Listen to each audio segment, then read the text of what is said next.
Another episode of Female Gentle Leaders podcast with me, your host, Poli, and today with Abigail Pugh, the Visibility Goddess and an expert on human design and a projector herself. So I'm glad you're here. Let's talk about all the human design magic. And Abby, what could you tell us more about what you're doing? Because I said, right, something, but what can we imagine? What do you do with your clients? What is your zone of genius?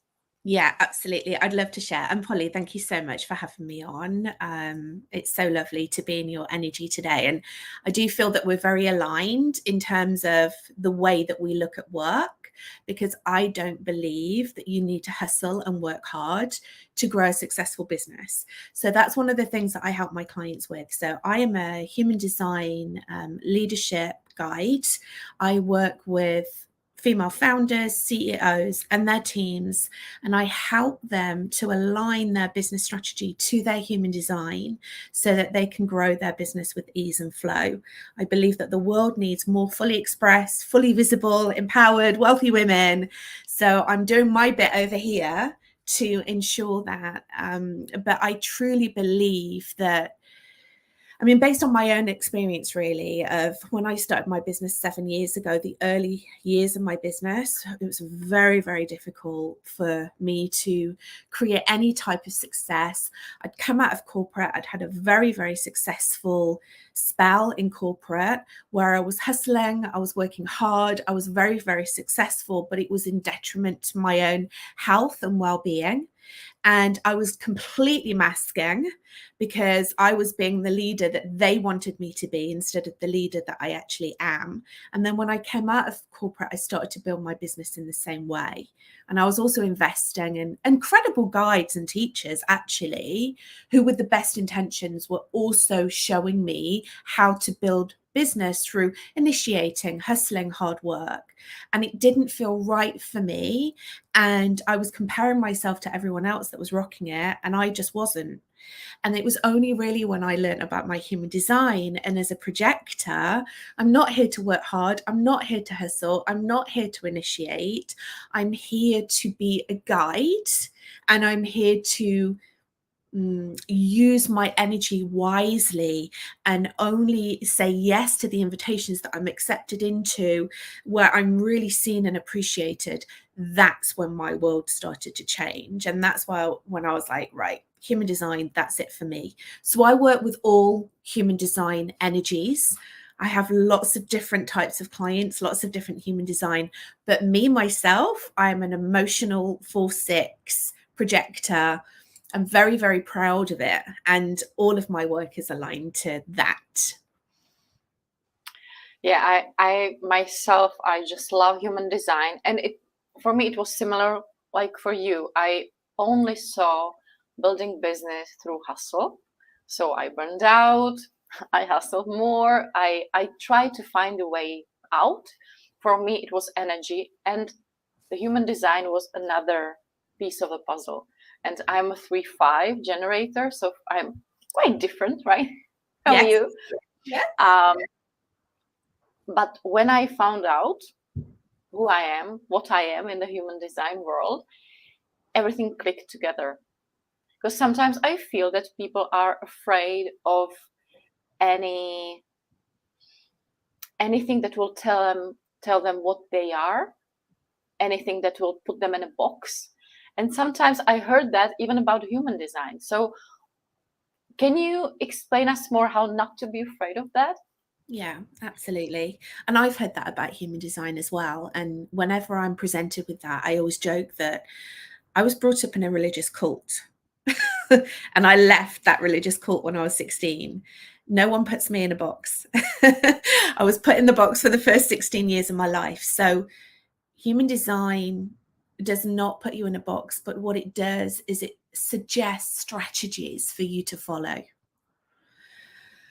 And it's a whole experimentation. So I think it's about going out and having fun. Like we go through our lives and we are presented with different theories, different strategies. We work with different guides, different coaches, different mentors. If I look back on this last 7 years of my journey as an entrepreneur, I've invested in so many courses, programs. I've worked privately with incredible coaches and mentors, one-on-one, within group programs. I've joined masterminds, and I still am to this day. I really believe in investing in myself. But what I have to really understand is that someone can teach me a strategy, someone can show me a way to do things. But what I really need to do is take what I need to take from that advice, from that wisdom, because the way that someone has built their business isn't necessarily the way that I want to build my business, or the way that I want to lead, or the way that I want to heal. So what this really comes down to is trusting yourself, trusting your intuition, trusting your inner wisdom, and really using everything else as a beautiful, crazy, happy guide to life.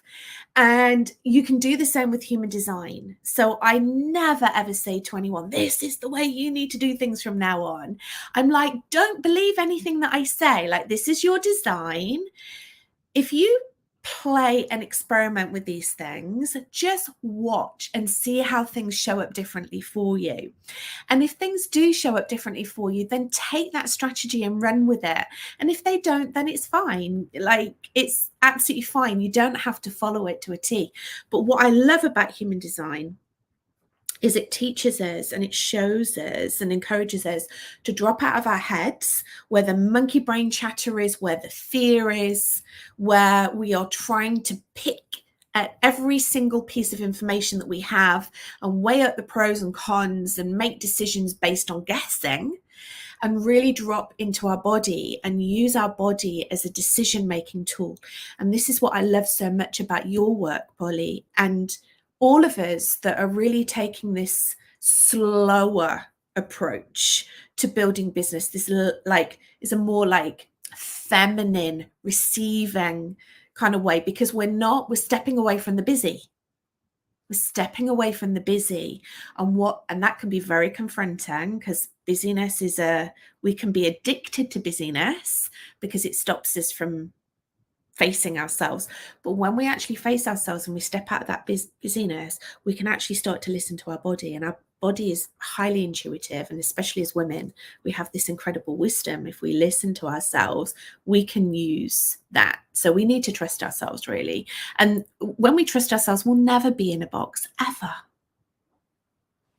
Thank you for the explanation. And yes, this is what connects us, right? The trust of our body's wisdom, of our inner wisdom. And I often just say to people, just try it, right? Like you said, you have nothing to lose when you just try to listen to your intuition and see what it brings into your life, into your business.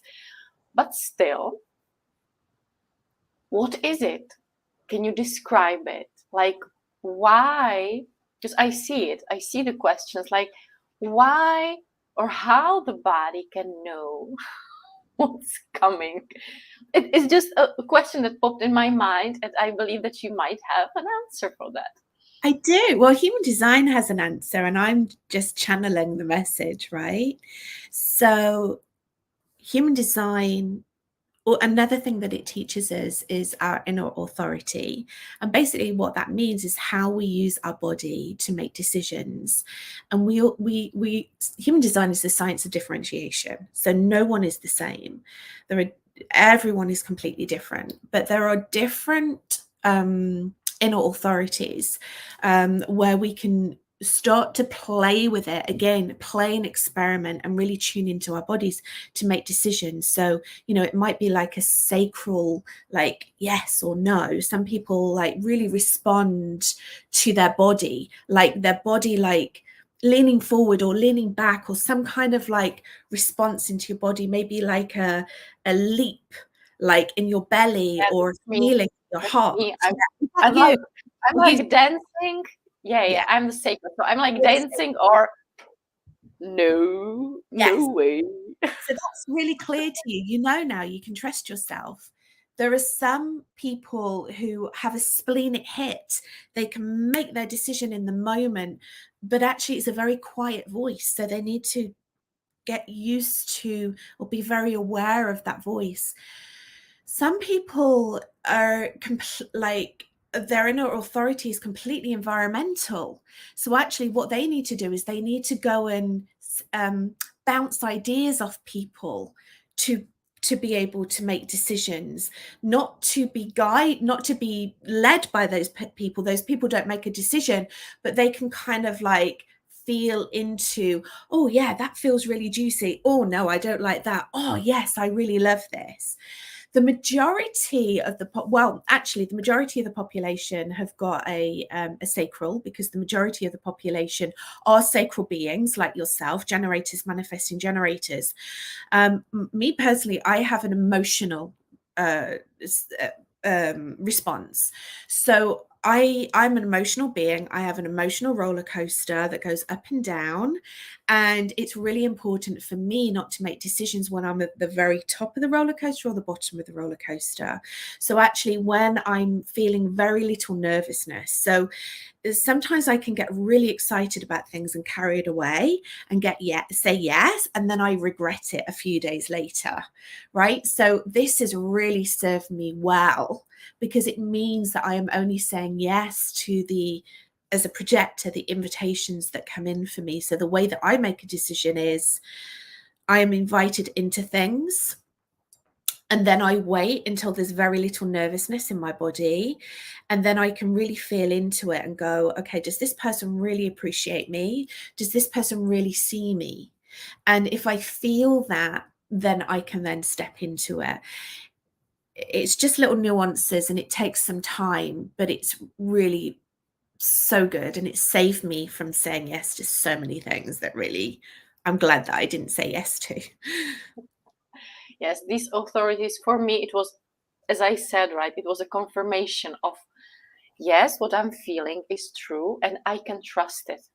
Because I feel we feel all the feelings, we even hear the little voices, but we are afraid to act on them, to take them as an authority and not just about some voice that is in my head. I should ignore it, right? So what else comes to my mind when I about human design and when I see you is how we co-create with other types. And we have in our surroundings, I bet, different types, maybe even reflectors. They are just 1%, right? So I have a client that she's a reflector too. I have projectors, Manigen, manifestors, generate, like everybody. And when I know what their human design is, I often understand more about them and can support them more. So this is what I love. But even if we don't know, right, we see the differences. And yeah, that's for me magic. So when you see a combination, right, so projector, generator, or manifesting or manifestor and us around it, how can we understand the differences? What are the major differences?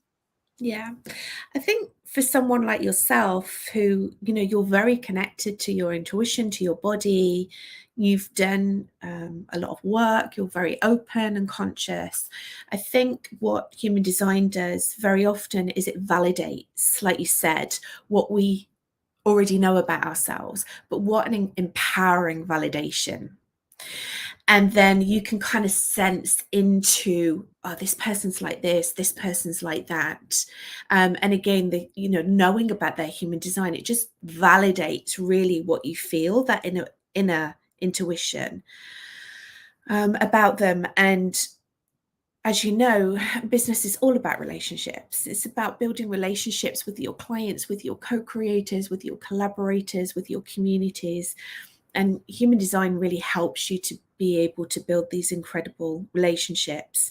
The human design types, and there are 5 human design types, are all designed to work together. It's like we all have a place in this world, and that is defined by our human design type.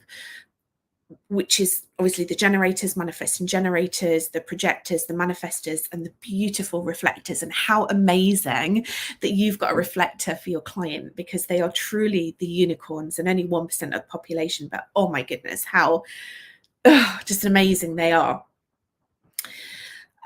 When you dig deeper into your human design, there are other layers, there are deeper layers. You know, there's the incarnation cross that shows you what your broader purpose is.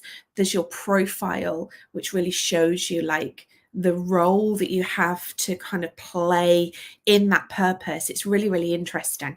But if we look at the 5, like at the top level for strategy, for the 5 different human design types, if you can imagine, Poli, that you had a team of people, for example, that are working for you. I know you have a team of people that are working for you, and you are going to launch a project.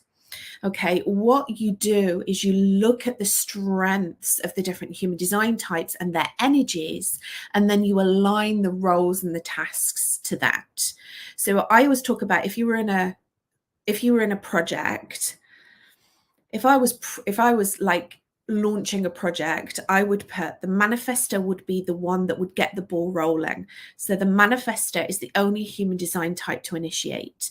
So the manifestor initiates, gets the ball rolling. The generators and the manifesting generators can then respond to the manifestor because that is their strategy.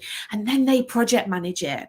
And the reason why they project manage it is that they've got this incredible sacral energy. If used wisely and doing work that lights them up, if the project is lighting them up, that's very important. They will be able to run with this project. The manifesting generators will be able to course correct and manage different projects. The generator will be there with their beautiful, like magnetic aura, bringing people in, sharing the project with others, lighting them up, getting other people involved and excited about it. The projector will be there in the projector's guiding role, acting as the guide, coming in and giving feedback in terms of the process. I see a blind spot here. Maybe we could do it this way. And then the beautiful reflector will be coming in and just reflecting back on how it's going. Bringing all of these energies together, what an amazing project this is. And, you know, I was in corporate for over 20 years. I was high level leadership in corporate. I managed multiple projects, multiple teams. If I'd have known about human design, I'd have brought it in because I would have been able to manage my leaders more effectively within that corporate environment. And this doesn't just go for people within your team. This is your clients. These are your, you know, as I said before, your business partners, your collaborators, your investors, your community, your children, your family, your friends, your lovers. Human design really gives you access. It's such a, it really is the blueprint for life. And I love it. If any, who is listening, for me, it was amazing to do a human design chart for my entire family.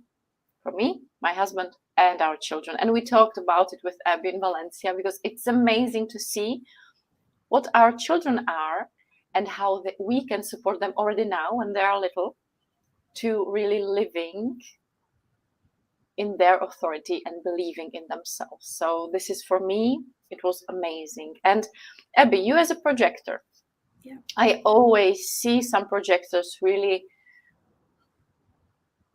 grumpy, I would say, about, I'm waiting for the response.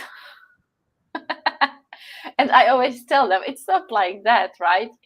Just shine, share your love, share your expertise, and then enjoy the invitations. But still, a projector's business, it will be completely different as my generators want. So could you let us look at your business? Could you share something? Yeah, absolutely. I think the biggest breakthrough from one of the biggest breakthroughs actually for me, building my business and really understanding about my human design projectorness, is the inner work. is the inner work, because you're saying like there's all these grumpy, you meet these grumpy projectors, and I'm running a 5-day event actually at the moment, a free 5-day event that I know that we're going to talk about and share for projectors. And we had our first event yesterday. We're going live 1 hour every day. And I said in the chat, right, okay, what do you resonate with most? Bitterness or success? Bitterness is like when we are not aligned to our human design, when we're not being seen, when we feel second best. As projectors, we feel really bitter when we're not being invited into things. And when we are being invited into things, we feel very successful. And all of the majority of the people in the comments were saying, I feel bitter. I really resonate with that word. I feel bitter. So yes, there can be a lot of bitterness within projectors, always not like there is this real desire and need actually to be seen. I need to be seen in order to be validated, in order to feel good about myself. But what you're doing then is you are getting your validation from someone else instead of yourself. So in order to be seen, we first need to see ourselves. We need to see ourselves. We need to appreciate ourselves. When I see a highly successful projector, it is a projector who is absolutely 100% in love with themselves. They feel seen, they feel validated, they're not attached to the opinions of others. They recognize that not everyone will see them, and that is absolutely fine. They're not afraid of going and putting themselves out there and being visible, because it's really important for projectors to be visible, because they're worried about being rejected or not seen. It's fine because they see themselves, so who cares? It's like if you see yourself, others will see you. So for me, it's the inner work, it's the transformation. It's taken a long, long time, and I am still on that road. I am still on that road. But every day I work at it, and every day I see an uplift within my business. I always say new level, new devil. So every time I get to that new level within my business, it gets bigger. I put my prices up, I host a new event, whatever that might be. Of course, it comes up, but now I have the tools to be able to really help with that. And when you're vibrating at the frequency of success, other things will come in to your life that are also vibrating at that high frequency. So really it's like you're not waiting, it's not a passive, and it's not like you're waiting, you're still doing stuff. But what you're doing is you're waiting for those really juicy invitations that you can say yes or no to, because you can take your pick. And exactly, because when you are happy with yourself and happy with what you do, you don't need to take everything, and you don't need to like grab everything, right? It feels different. It feels like, okay, I'm the queen, I'm choosing the invitations I will accept. Thank you so much. It's like when you're really wanting, like desperate to be seen, it's really needy energy. It's very needy. So actually stepping away from that, like you say, helps you to really step into that sovereignty and queendom, and just be like, okay, invite me in, but I'm very expensive, right? And when we were together in Valencia, we were together for a week, and I saw, because for you projectors, I always hear and read that you need time alone, time for yourself, exactly as you said, to do the inner work. And it was so lovely to see that just one day, right, you went off to have a dinner on your own without us, and some other times you just needed to go for a walk or anything like that. And I feel that sometimes when we are together in a group somewhere, online group, offline group, we tend to be afraid to step away. Like, if I'm not there, I will miss something. But for you projectors, it's so important. And even for me as a generator, I'm an introvert, right? So I did similar things like you. I just needed it less. So I just went by the pool and read for a bit or something like that. So I just wanted to to talk about this, because for us it sometimes means get off of social media, right, for a while, and not being afraid like everybody will forget about me. I think. Yeah, I think when you are confident in yourself and you really understand yourself and you understand the reasons for wanting to take some time out. So, you know, if you use both you and I as an example on that particular retreat, it wasn't like we were just like taking ourselves away because we were fed up with everyone or like, oh, I can't be bothered. There was a reason for it. It was a strategy, because you and I both know that when we take some time away from the group, we can recharge our batteries, we can be more energized, we can feed ourselves, and therefore when we come back into the group, we will be more valuable. And we want to be valuable to people, right? We want people to feel uplifted and inspired and motivated when they're around us. So that there is a real strategy to this, and particularly for projectors. Yes, we're not designed to work hard. We're not designed to hustle. And it's really important for us to take periods of rest. There are different types of projectors as well. So I actually take some of my energy, like some of my motors, like my the motors within my body. Some of our centers within our bodies are motor centers, and I actually have 2 motor centers that are defined, which means that I can actually get some energy. It's not like a sacral energy, but I can get some energy from those motors. So actually, I don't need too much rest. Sometimes I might have to go for a little nap for 10 minutes, or I just need to take myself off and read a book, and then I'm good to go.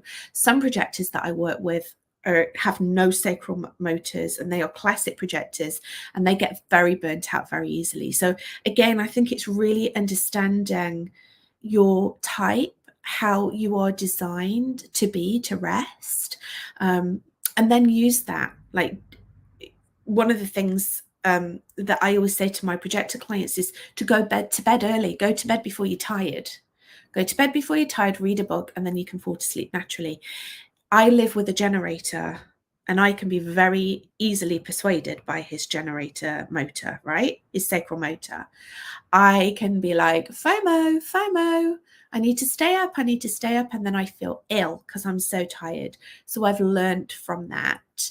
And I've learned to really, honor myself and love myself in that way. And whenever I run a retreat, obviously, I have different human design types there. I understand about their different energies, and I will actually have conversations with projectors, reflectors, and manifestors that do not have sacral energy. You need to go and rest. Take yourself away. Line 2 human design hermits who really need that time away from the group to be able to recharge their energy, just to give them permission to do that. But actually, once you really understand it, you give yourself permission. And I love that even if you're talking about projectors, I feel it covers all of us, about the visibility, about taking some time of recharge. It's not about only projectors, right? I need to recharge too. I need to be visible from my inner love to my work too, and manifestors too, and reflectors, I bet too. So this is something that I wanted just to highlight, that even if we're talking about one type or profile, in some way, the human design just teaches us to listen to ourselves, respect ourselves, and communicate it outside and respect each other. And this is something that is just amazing. And I'm so happy that you mentioned your 5-day event, because it's only for projectors. Like, okay, FOMO, big FOMO from a generator. I hope there will be something for us too soon. What is there? What are you planning with projectors? I am going to do another one for all human design types, and I normally do, to be honest with you. But for a long time, I've wanted to do an event specifically for projectors, and I'm so excited that I'm able to do that this week. So it's a 5-day event. We started yesterday. There's still time to jump in. We go live for an hour every day, and every day we're going to be looking at a different area of being a projector. So today we're looking at success and bitterness, which are the two polarities. Tomorrow we're going to be looking at managing energy. On Thursday we're going to be looking at actually the invitation, the sacred invitation, and how we can attract it and manifest it. And there's not just one type of invitation, there's different types of invitation. So yeah, I'm really excited about this event. I think you have a link for it, so I'll let you share the link for it, but please come and join us. And also, you know what, if you have someone that's very important to you in your life, like a projector, like I have some women actually that are on this, and this is open to men and women, by the way, but I have some women on there whose children are projectors, and they're jumping on because they just want to understand a little bit more about their children. This is an event for projectors in business, CEOs, founders, entrepreneurs, women in leadership roles. So we're specifically talking about business and about leadership, but actually it's available to anyone that just wants to learn a little bit more about being a projector. Thank you for that. And it's amazing that you're doing it. And yes, a bit of FOMO from a little generator here, but I know that you will be doing something more. So it's always best to just be connected with you. And I already shared all your links, and I will just add the link to the event. And yeah, I can't wait for all the projectors to take away from your experience, from your lived experience, because that's just the best, and from all that you know. And yeah, and shine your projector light. Thank you, Abby. Thank you so much. Thank you for having me on today. Yeah, I'm so glad we could talk really deep about human design, because it's something that can really support all of us. So thank you for that. And ladies and gentlemen, see you soon on another interview or my little shortcast. No, it's not little, just a shortcast. And yes, let's build our businesses from our inner guidance with the help of human design, and let's change our world. Have an amazing day.